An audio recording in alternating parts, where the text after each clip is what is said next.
내일은 6.25 전쟁 발발 74주년이 되는 날입니다.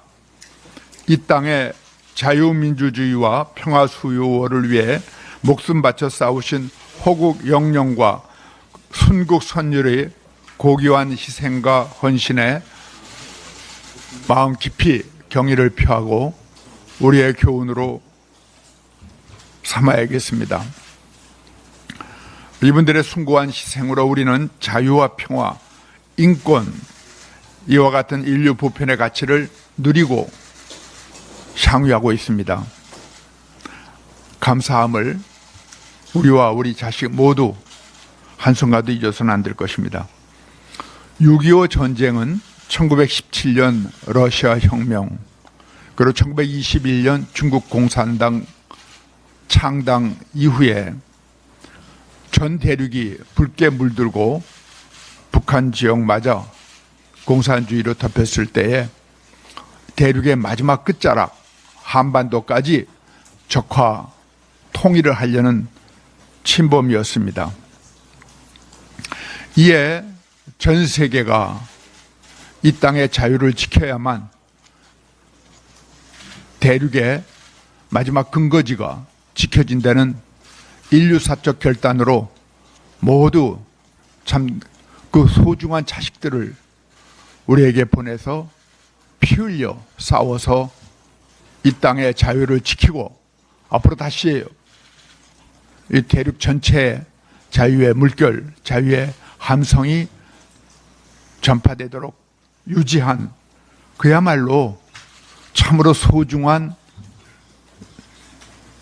결과를 낸 전쟁이었습니다. 우리는 이 전쟁의 교훈을 우리뿐만 아니라 전 세계가 자유의 소중함, 자유는 거저 얻어지지 않는다는 것을 배우고 가르칠 수 있는 계기로 삼아야 되겠습니다.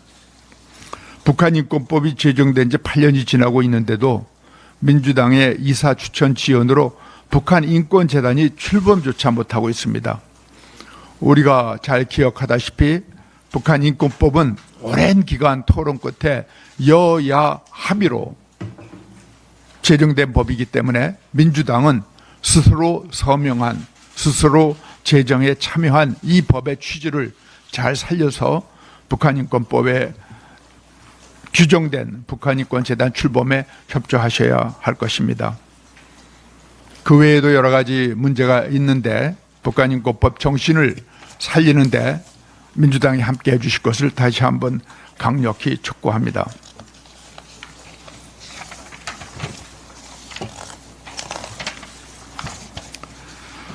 오늘부터 내일까지 양일간 전당대회 후보 등록이 진행됩니다. 여러 가지 국민들의 관심 속에서 후보자들이 출마 선언을 하고 또 그들의 경륜 그리고 포부를 들으면서 당과 국가의 미래에 대하여 우리가 꿈을 같이 나눌 수 있게 되어서 진심으로 감사합니다. 국민의힘 전당대회는 혁신과 새로운 미래를 그 주된 의미로 하고 있습니다. 7.23 전당대회로 우리는 하나가 되어야 합니다. 그러기 위해서는 계파 갈등이라든지 책임론 공방에 몰두한다든지 이런 것보다는 민생 대책을 제시하고 정책의 장을 만들었으면 합니다. 또 당의 단합을 위하여 하나 되는 일치되는 당에 대한 애정을 호소합니다.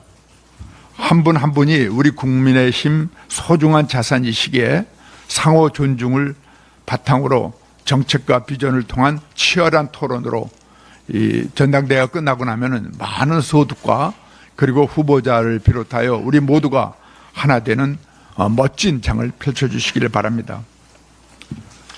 일극 체제에 머무를 것 같은 우리의 민주당과는 달리 우리는 네 분의 대표들이 이미 출마하셔서 마치 가장 강력했던 로마 전단의 사두 전차, 사두 마차를 생각하게 됩니다. 한 곳으로 방향을 정하여 오로지 국가와 당을 위하여 달려나가시는 우리 후보들이 되시기를 참으로 기대하며, 이러한 다양성이야말로 우리 당의 최대의 장점인 것을 말씀드립니다. 우리의 새로운 미래를 상징한 것이고 정권 재창출의 기반을 다지는 지름길이 될 것입니다.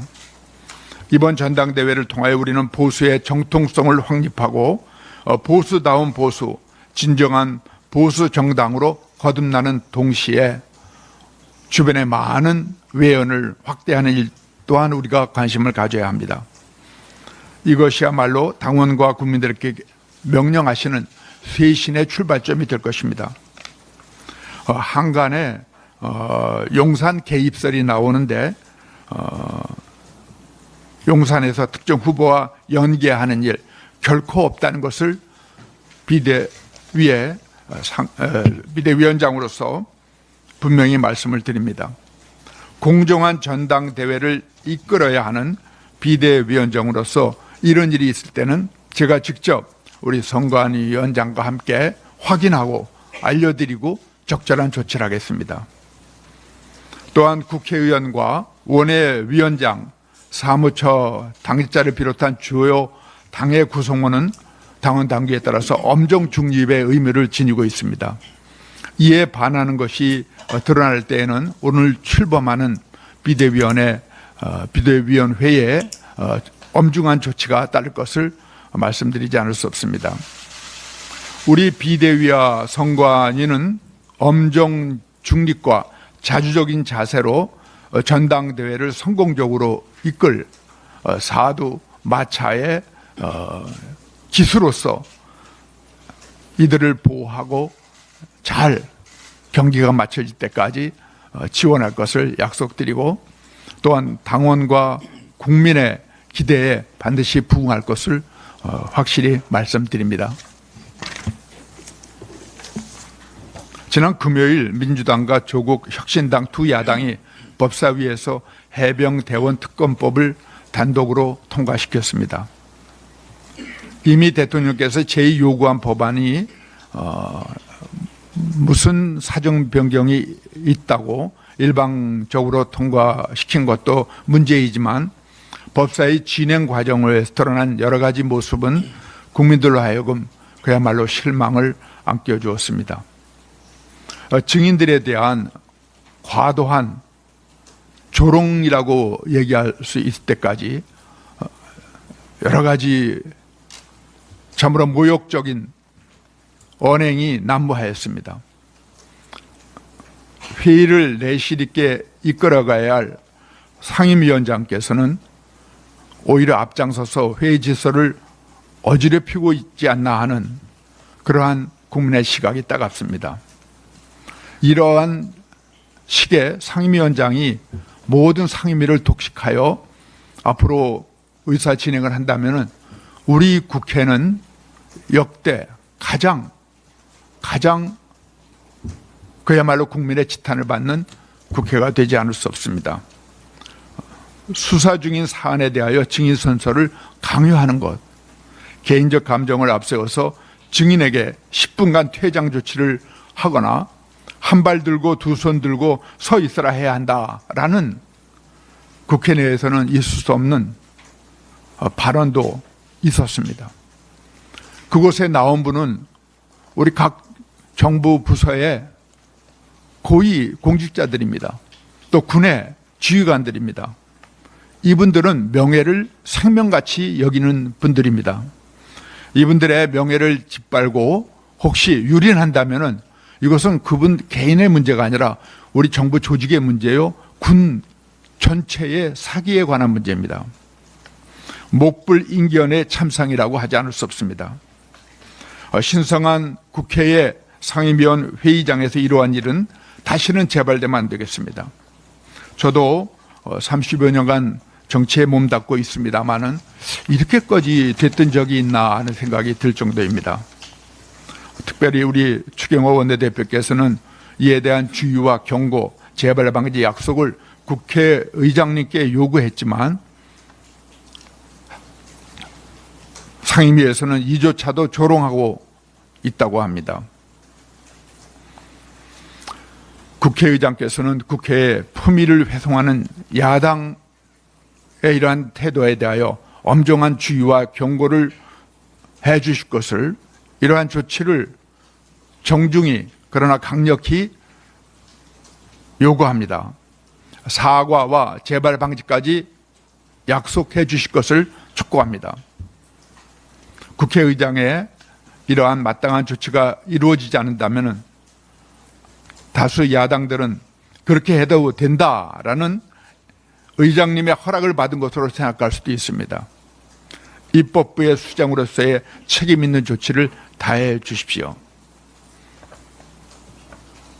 아울러 반쪽 국회의 저급함과 위험성을 경험한 우리 국민들께서는 국회 정상화가 지금 우리 국가의 가장 시급한 것을 깊이 생각하시면서 강력한 필요성을 토로하고 계십니다.